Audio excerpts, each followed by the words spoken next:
Hi friends, today I am giving a lecture on example problem on indirect method of proof in predicate logic. In the previous videos, we are already solved 3 or more example problems on indirect method of proof in propositional logic. But how we are applying the indirect method of proof in predicate logic, that can be explained with one example problem in this video. Okay, please observe carefully for better understanding.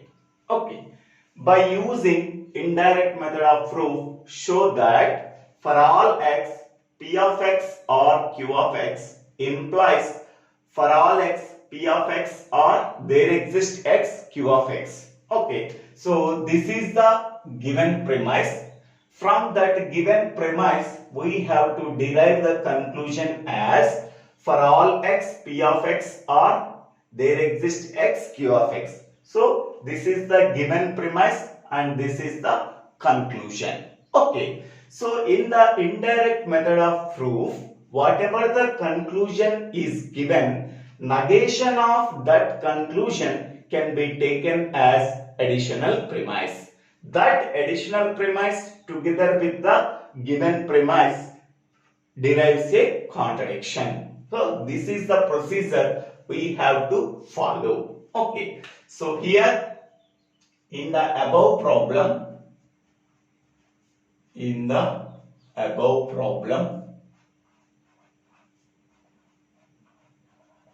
comma, conclusion is this one: for all x, p of x or there exists x, q of x. There exists x, q of x. Okay. Next, negation of the given conclusion. Negation of the given conclusion can be taken as an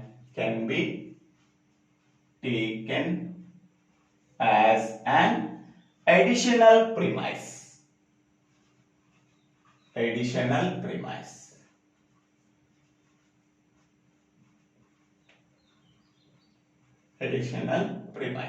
Okay. So that is negation of for all x, p of x or there exists x, q of x. Okay, this can be taken as additional premise. Now, this additional premise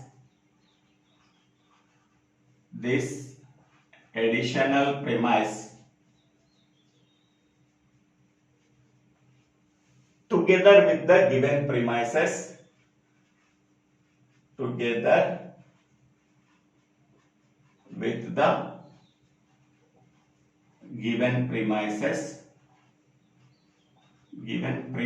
only in the given problem, only one premise given premise derives a contradiction.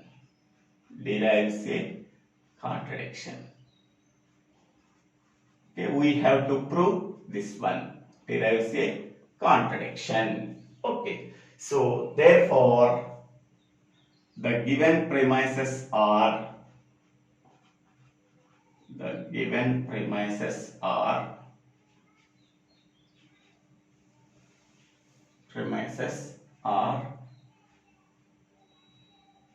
okay. So first one is this one: for all x,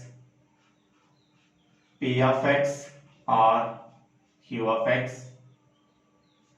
This is the first premise. Second premise, this one: negation of for all x, p of x or there exists x, q of x. Okay, so this is the given premise and this is the additional premise derives a contradiction. So what we have to derives a contradiction. Okay, so now First, I am taking this premise is introduced into the derivation by using rule P. This premise is introduced. So I am taking first premise, first step in the derivation. This is the first premise. Okay. So that is negation of for all x p of x or there exists x q of x. Okay, by using a rule P, this premise is introduced into the derivation as a first step. Okay, so now here negation of this one, we have to apply the De Morgan law. Okay, so that is a rule T applied on which step? That is the first step. What we are applying? De Morgan's law. De Morgan's law. So De Morgan's law is nothing but negation can be applied to the inner side. Negation of this term is P, this term is Q. Negation of P or Q can be written as negation P and negation Q. Okay. So on the first step, so that is the second step in the derivation, it can be written as negation of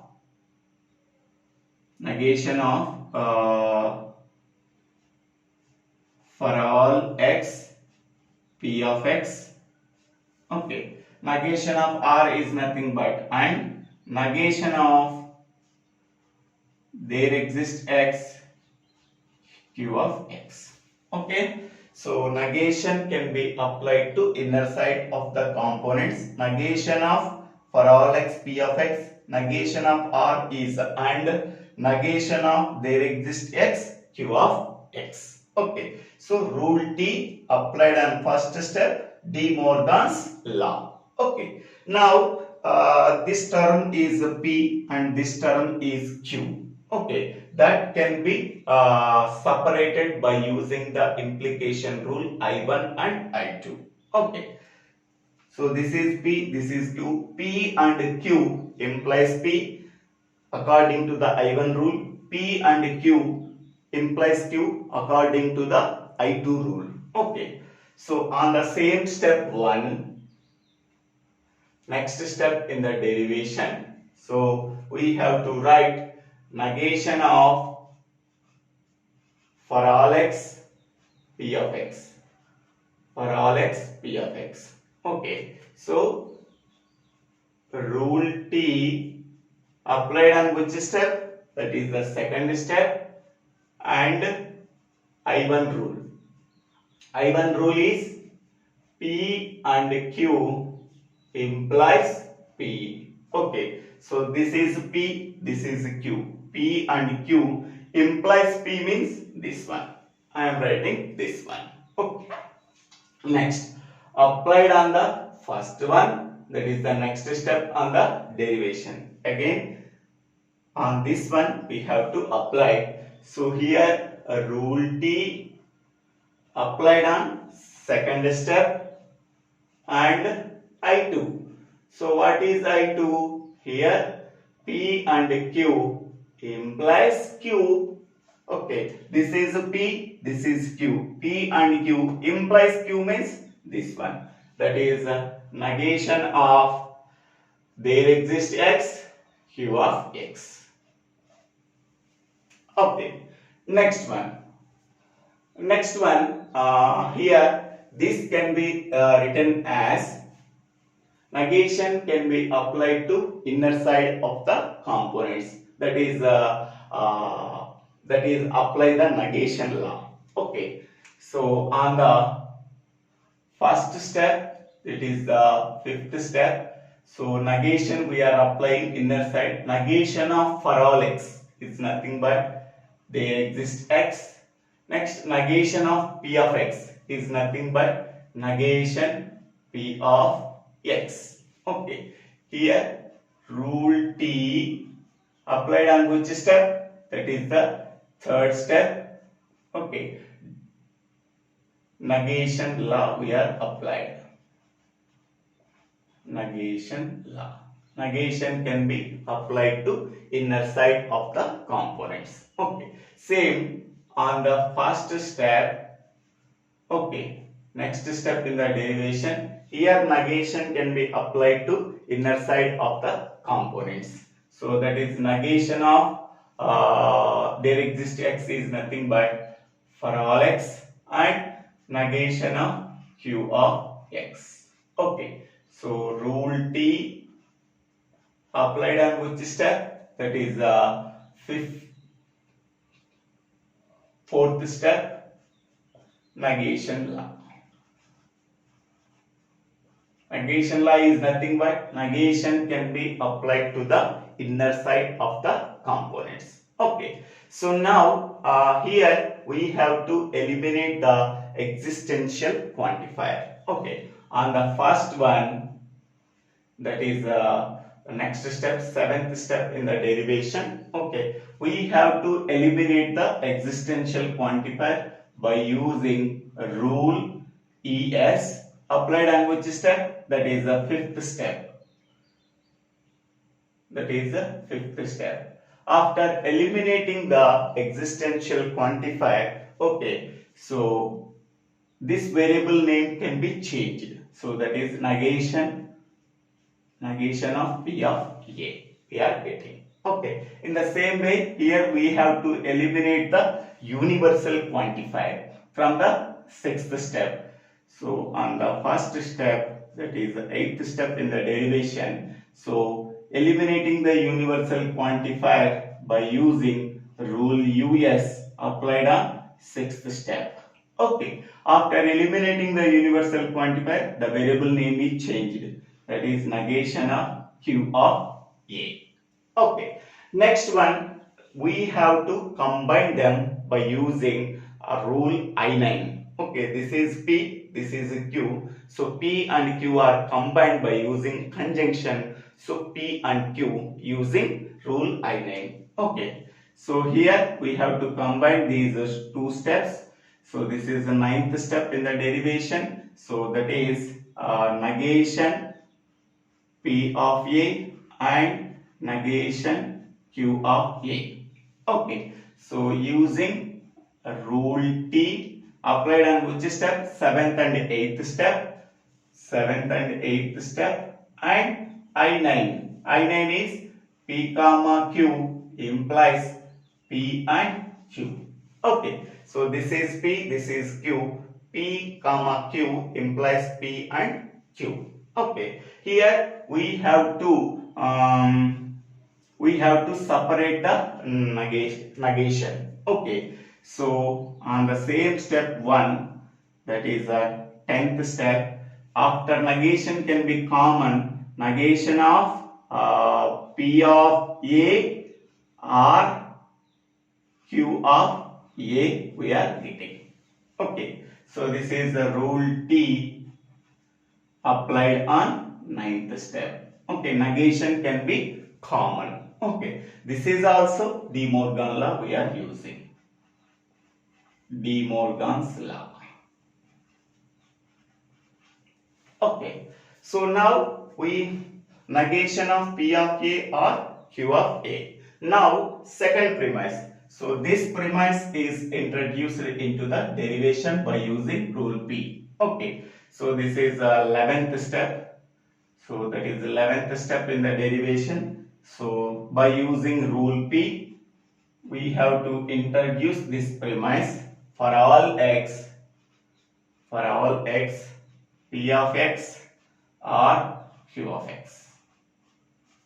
Okay, by using rule P, this premise is introduced into the derivation. Now we have to eliminate the universal quantifier. Okay, so that is the rule US applied on which step? That is the 11th step.